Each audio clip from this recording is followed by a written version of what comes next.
की हा नजीब आपला कोकणी मराठी माणूस आहे, तुम्ही त्याच्या गावावर जाऊ नका. जे आपल्याचा पोरगा आहे त्याला निवडून द्या, काम करेल. अरे पहिल्या वेळेस याच नजीबने अगोदरच्या आमदाराला निवडून आणलं, सगळ्यांच्या घराघरात गेला, मला मत याला मतदान द्या, मला मतदान करा, मला मतदान करा.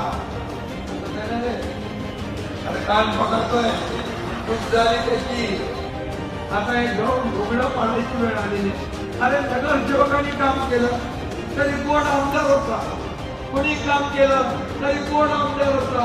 हे काम माझ्यामुळे झालं. पण महापालिकेमध्ये मी सांगतो काय महापालिकेत झालेली सगळ्यात जास्ती या एकनाथ शिंदेने कळवा मुकरण दिलं.